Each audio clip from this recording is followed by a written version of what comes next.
Assalamualaikum warahmatullahi wabarakatuh. Hari ini saya akan melanjutkan tutorial overclocking dari yang kemarin. Kita sudah membuat tutorial overclock, hanya saja kita menggunakan yang otomatis. Untuk yang kali ini saya akan menunjukkan sedikit seputar overclock manual. Oke, langsung saja kita praktekkan. Kita reset dulu. Nanti juga saya akan menunjukkan caranya menambah voltase prosesor yang kemarin bisa dilihat di video sebelumnya. Jadi ketika kita jalan di 3,8 GHz ternyata dia tidak bisa berjalan sempurna. Nah, nanti kita akan coba tambahkan sedikit voltase. Jadi kita menggunakan overclock manual, kita tambahkan sedikit voltase. Tujuannya nanti ketika dia berlari di 3,8 GHz dia bisa berjalan normal, harapannya begitu. Cuman konsekuensinya nanti suhu prosesor tentu akan seharusnya menjadi lebih tinggi. Tapi tidak apa-apa, kita coba tambahkan sedikit saja, yang penting dia bisa stabil, katakanlah bisa digunakan untuk kegiatan sehari-hari, karena ini masih menggunakan kipas bawaan dari prosesor. Oke, yang pertama kita masuk ke BIOSnya, kita rubah manual overclock. Kemudian kita masuk ke CPU FID atau VID control. Nah, custom base state-nya ini kita rubah, kita enable. Nah, untuk di Venom 2 ini, Venom 2X4955 ini bisa dirubah di sini. Ini yang namanya multiplayer. Jadi dia bisa meningkatkan clock prosesor tanpa menggunakan FSB-nya atau tanpa merubah FSB. Sini kita coba jalan langsung ya ke 3,8. Ini kan kita defaultnya di 3,2 barusan. 3,8. Kemudian voltasenya kita tambahkan sedikit, naikkan di 4125 ya. Oke, kemudian kita escape. Kemudian memorinya juga kita rubah, memory clock kita rubah ke 1066. Kemudian untuk timingnya saya sarankan dirubah DCL nya ya, sedikit kita longgarkan.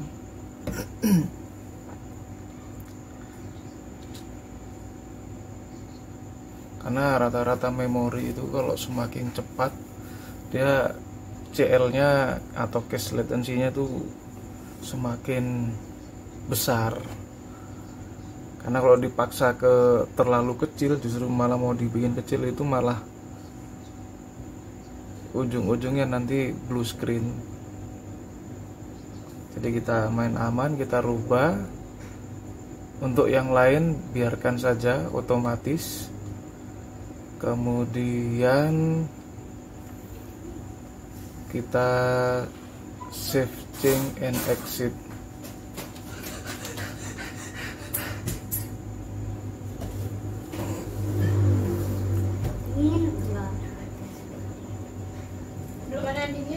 Oke, berhasil ya dimasuk BIOS.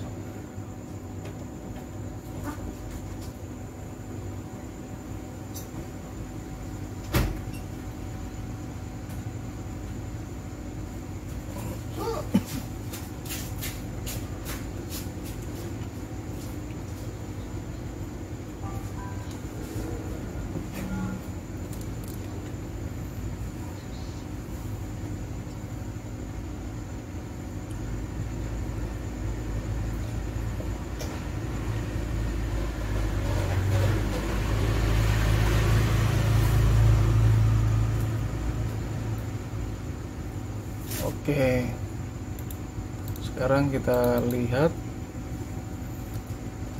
dia jalan di 3,8 GHz.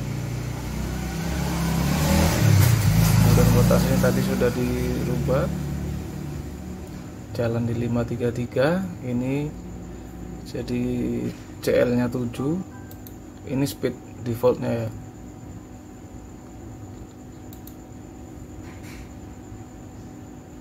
Oke, sekarang kita coba tes. Oh, kita lihat suhunya dulu.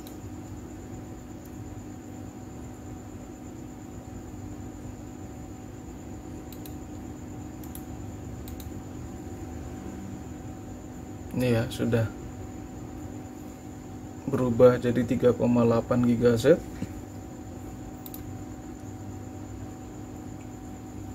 Sementara suhu masih stabil, kita coba di Cinebench.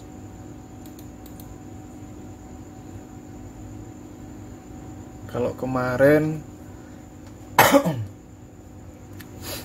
kita lihat di Cinebench R15 ini kecepatan 3,8 GHz, tapi skornya masih di bawah 3,68 GHz karena 3,8 nya ini dianggap dia belum stabil.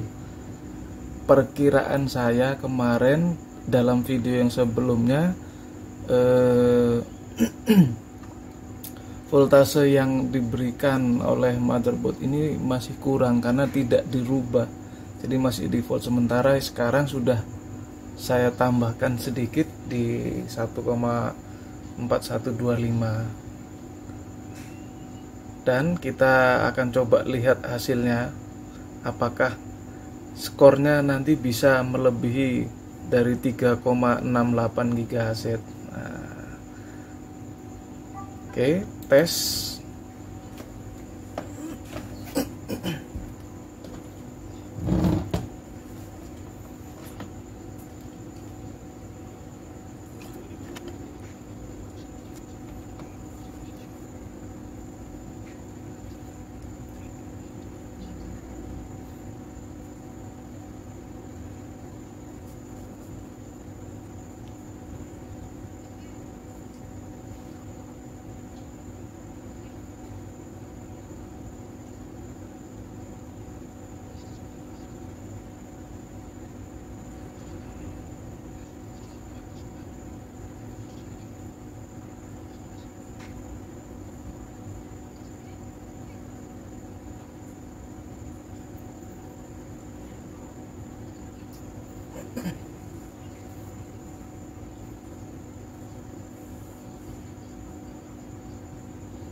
Nah,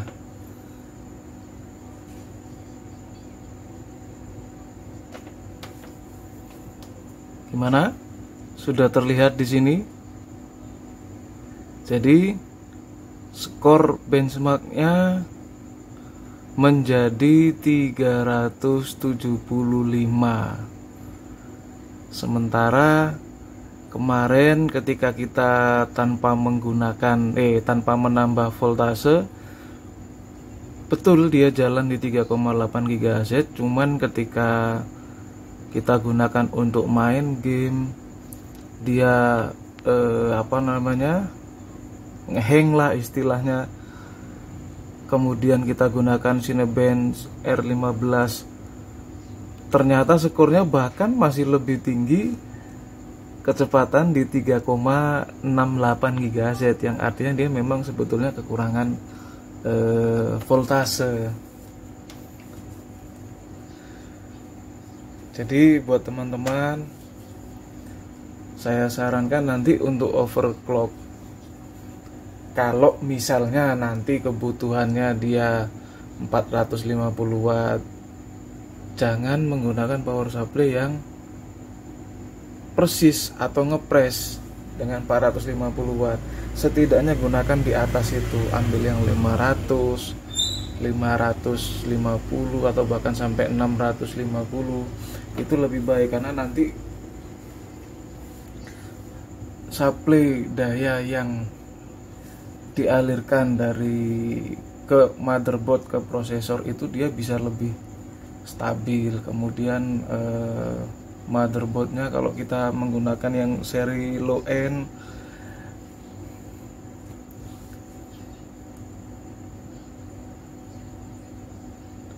itu masih kurang stabil jika kita ingin main overclock. Makanya kenapa kok ada motherboard sendiri yang khusus untuk overclock, dan memang harganya sedikit lebih tinggi karena dia lebih stabil. Pasokan daya yang dialirkan dari power supply masuk ke motherboard kemudian dialirkan ke prosesor, itu dia lebih stabil. Sekarang kita coba untuk main game. Kita save hasil skornya. Yes. Kemarin yang ngehang itu dir 2 ya. Kita lihat suhunya dulu sebentar. Masih aman. Oke, kita aktifkan dulu MSI Afterburner-nya biar ketahuan nanti berapa fps-nya, suhunya.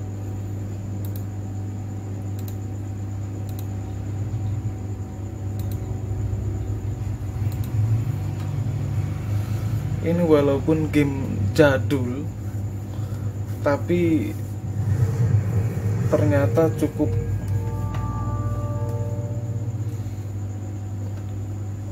berat juga untuk penggunaan hardware.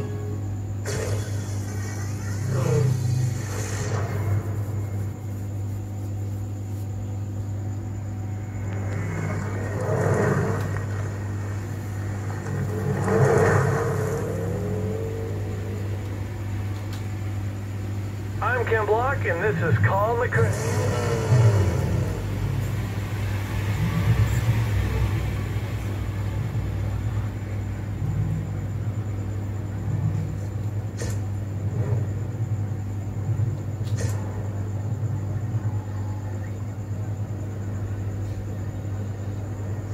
Oke, langsung kita tes benchmark.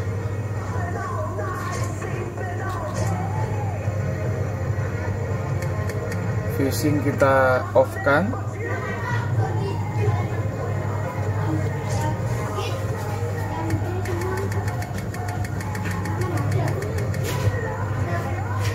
Kita run benchmark.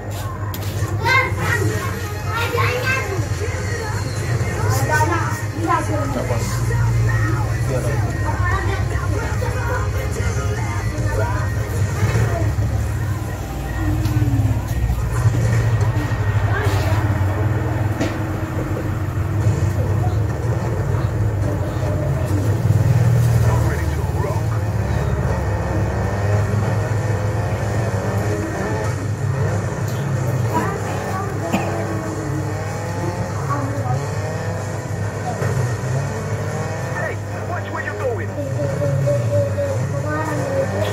Ya, bisa dilihat sendiri ya sama teman-teman. Ternyata dengan penambahan sedikit voltase saja sudah bisa meningkatkan performa, kemudian sudah tidak ngehang.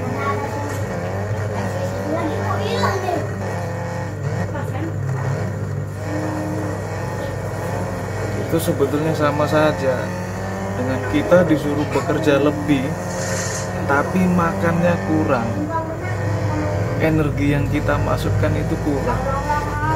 Makanya terkadang kita tiba-tiba entah sakit, entah ngambek atau bagaimana,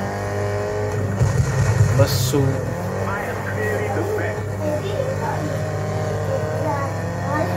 Oke, aman. Suhu masih di kisaran 67, 66 untuk CPU-nya. FPS-nya 81 rata-ratanya. P98 average.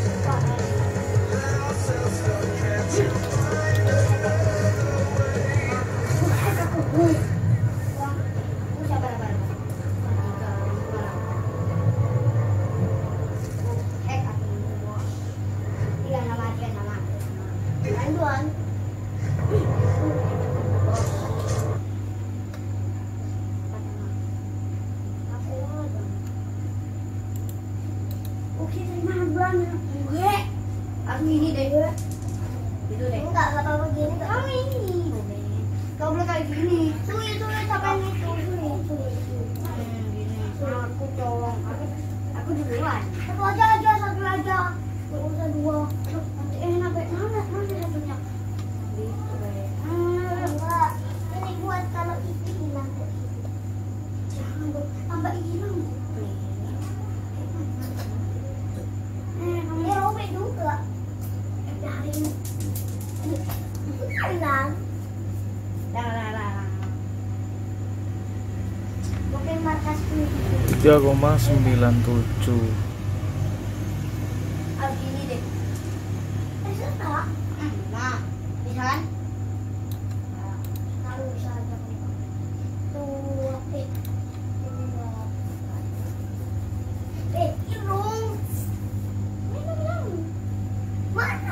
Oke, kita coba tingkatkan sedikit. Apakah dia bisa mencapai di 3,9 atau bahkan 4 GHz? Gunanya di mana, Bambang? 3, Bambang, atau 2, 3. Gimana, Bu? Aku kau. Ada 4, 2. Yang ditabrak langsung mati ke sini. Kita naikkan sedikit demi sedikit ya. Bisa dapat 4 GB saja sudah luar biasa. Karena dia pakai kipas standar. Agak takut juga sebetulnya. Oke, nanti larinya di 3,9 ini. Kamu kayak gitu ya udah. Mudah-mudahan bisa. Aku nggak nandain, aku nandain 5. Apa? Aku tadi nggak jalan kan? Oh, bisa masuk. Cuma kita lihat nanti performanya.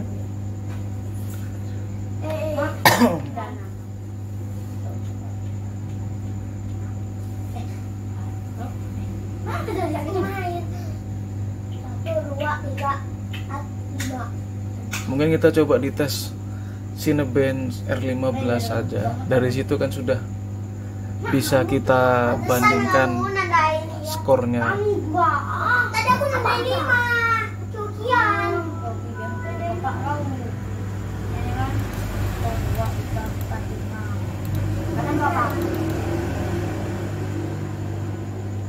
Oh, jalan ternyata.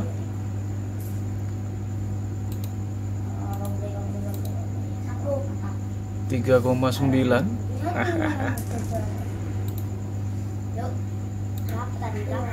Kalau tadi 732, sekarang tembus di 740-an.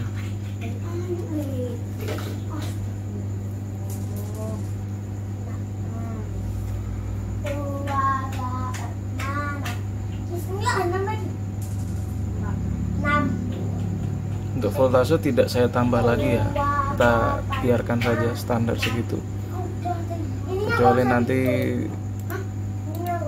ada sedikit crash, artinya minta tambahan voltase lagi. Di sini. Tapi kalau minta tambahan voltase lagi tidak saya sarankan. Sebaiknya ganti kipasnya dulu. Oke, langsung kita tes 3,8 375. Kalau kita gunakan 3,9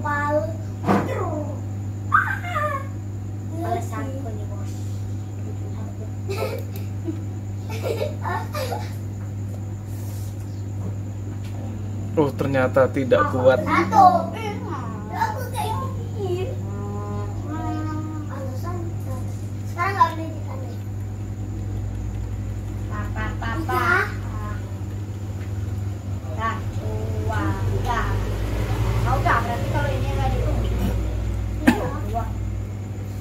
Oke, biar kita kembalikan saja di 3,8.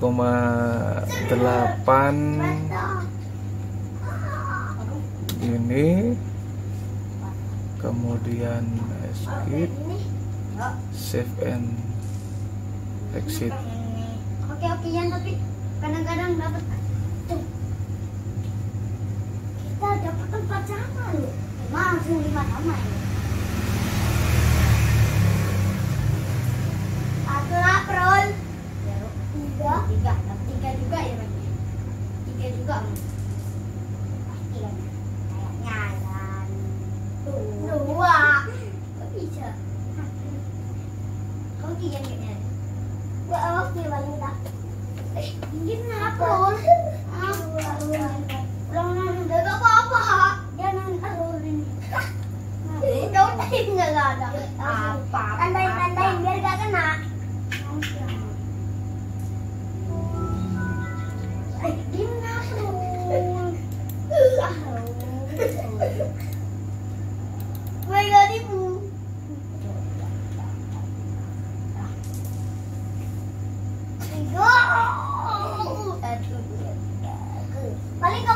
Ini sudah saya kembalikan lagi di 3,8. Apakah dia bisa jalan? Seharusnya bisa.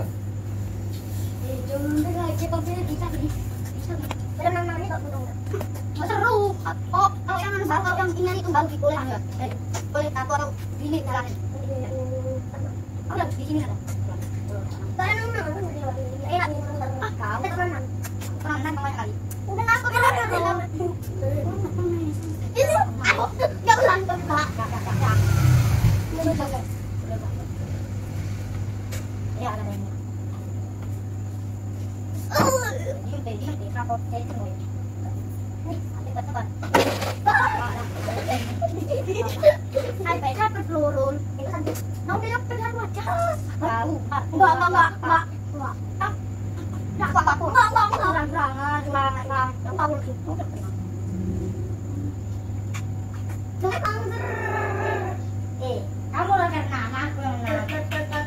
Oke.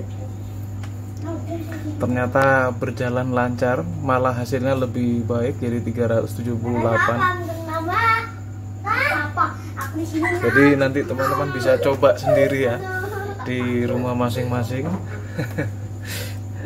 Bisa dirubah konfigurasinya. Mungkin yang penting jangan lupa kipasnya ganti yang penting jangan pakai kipas bawaan. Lebih baik kalau pakai water cooler. Nanti bisa teman-teman tambahkan voltase, tingkatkan, kemudian clocknya nanti juga dirubah, bisa ditingkatkan. Begitu juga dengan kasusnya di memori itu juga sama. Jadi ketika dia kurang pasokan daya, dia nanti jadinya blue screen. Jadi memang harus ditambahkan voltase. Untuk cara merubahnya seperti yang saya contohkan di BIOS. Oke, mungkin cukup sekian